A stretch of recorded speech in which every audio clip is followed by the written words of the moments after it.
could tell him I said it. Leave your bitch alone. You told me a story about how Charlamagne the God got his name, and I thought that was interesting. I don't think people know that. Why would he call himself that based on what you're going to explain? What is he, 5'6"? Charlamagne? Yeah. Oh, I have no idea. Yeah, he's a little short guy. Look, the real Charlamagne was an Adolf Hitler prototype, but an Adolf Hitler on steroids. He did ethnic cleansing all through Europe. He was a Franco-German. It meant Charles the Great. So this clown on the Breakfast Club is saying Charles the Great, the God. Charlamagne was a psychopath. Dang. There was one little episode where he went down to where the Basques still live, and they still had the old habit of cremating their dead. Rocky place ain't very much area to bury somebody, right? So he went down and he slaughtered 120, 125,000 of them because they cremated their dead. He did stuff like that. He slaughtered people, killed out whole regions, exterminated everybody because they didn't switch over to his particular brand of religion. Ethnic cleansing on a super scale back in the Dark Ages, the 10th century, in the 900s.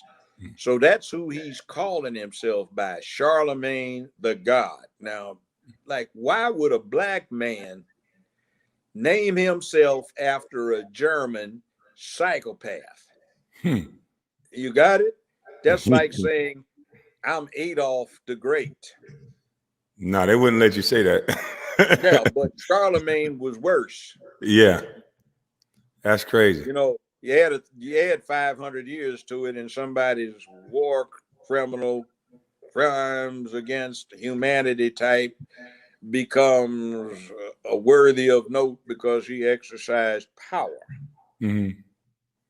I think you're right about the attack on masculinity, because I said something about DJ Envy. They had a thing online going around where Bill Gates allegedly cheated and had a side mistress, and DJ Envy allegedly cheated, and Bill Gates was able to keep his stuff quiet and move on like a man, and DJ Envy had to go in front of the world and a bunch of women and apologize to all the women in the world, you know, when now it should have been personal with his wife. So I told him he need to be on the leash and be drunk around with his wife, because to me that's not a man. That's a good suggestion. How about Wade, one of your former colleagues, Wade, talking about his wife wears the pants in the family? I just saw that. Case, that's literally true, because he's letting that boy his wear dresses and he's wearing kilts. So he doesn't have on pants either. So I think that's a cop-out. And other thing, you gonna let an 8-year-old decide that he wants to be a girl? He hadn't even got a good heart on yet. How the hell is he? He doesn't even know what pussy is. How the hell are you gonna make that determination? I have no idea. What you see? That's what they want. They want some nice tender booty for them to deal with. See, I found out something about pedophiles when I was sentencing them. I'd get them psychologically evaluated. They'd had a guy sitting in the chair with transducers on. They get his blood pressure and everything and reactions, and they put him on his dick too. So they'd show porn films. These guys get no reaction to looking at men and women, but they get rock hard erections looking at simulations of little children getting screwed. That's a sick fuck. You can't do anything about that. But see, they're glorifying that. How do you think the media tie in with what you're saying? How like, what have you seen in the media that you can make it plain for people to see? Like, okay, let me give it this. I was on the Oscar and the Emmy board because of what I was doing with this show for 15 years. I could vote on the Oscar recipients, make motions and all that shit. So I would get all of these emails, and they had a little funny looking stop sign that was kind of yellow with pale green and pink and stuff on it. And I didn't know what it was because it didn't have anything on it. So I clicked on it. It was LGBTQ site, right? So they were explaining this stuff. and they were talking about how this thing worked, and they were bragging that between 85 and 90% of all people that worked in Hollywood were LGBTQ, etc., practitioners, not just supporters. And they'd list them. And the list is surprising. So what happens is when you go to Hollywood, and I know this from experience, with the exception of the cameraman, maybe the sound people, 9 out of every 10 people you deal with are on the dark side. They go that way. And one of the worst jobs I ever had in my life was working in Hollywood for 15 years. I've never seen such a bunch of male and female vicious bitches who backstabbed, tried to cut throats, didn't have the nerve to confront you straight up, but would try to destroy you, pull off all kinds of dirty tricks. And I had to watch my 6 day in, day out. That's what they're doing to me now. Oh, so they got real proof. See, shit happened in the real world.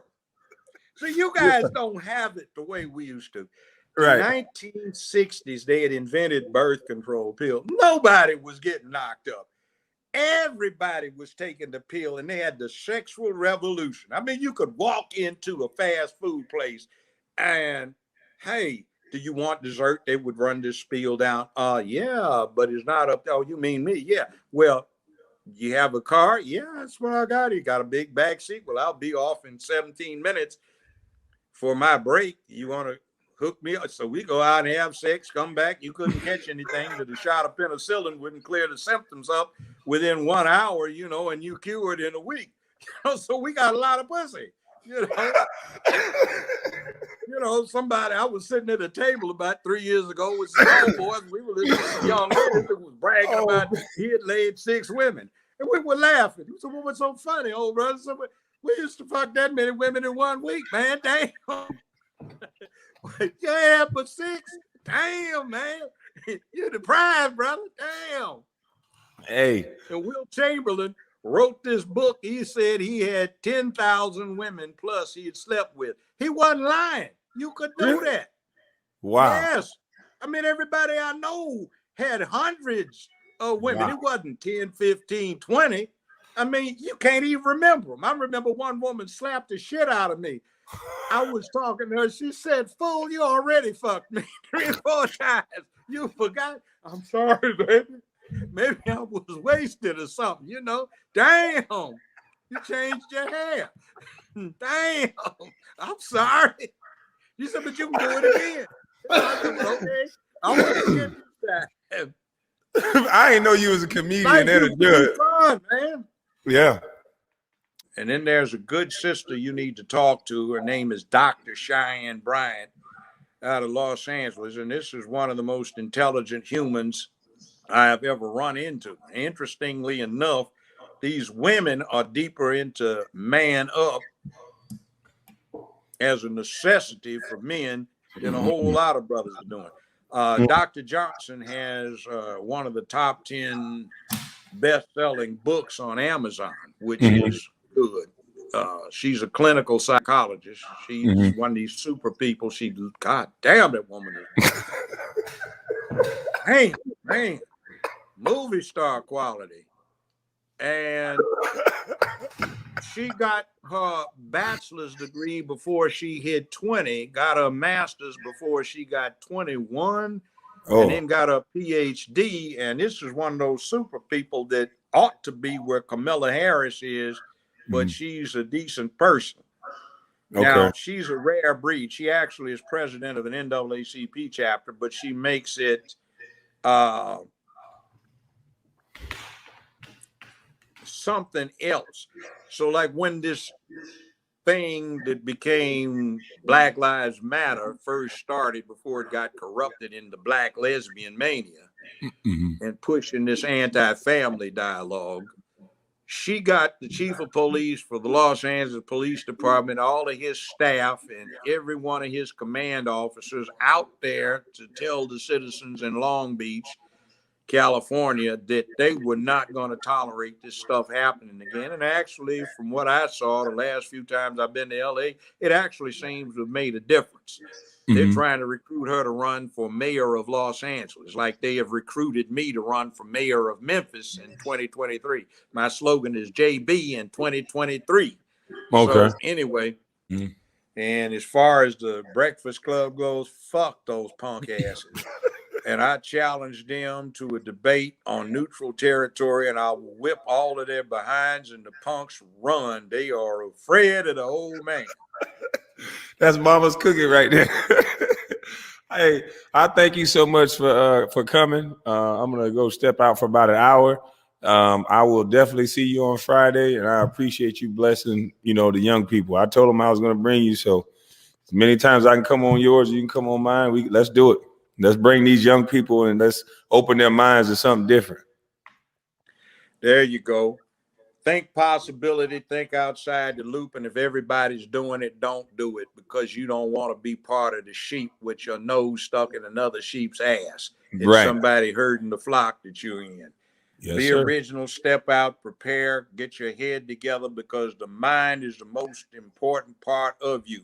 That's the only thing you will keep after everything starts getting old and decrepit. Keep your mind sharp, keep focused, be able to look in the mirror and say, I have been, I shall be, and I am a man. And you can rest easy, sleep well at night. Your health is better and you'll get more pussy. God damn it. Can't get better than that.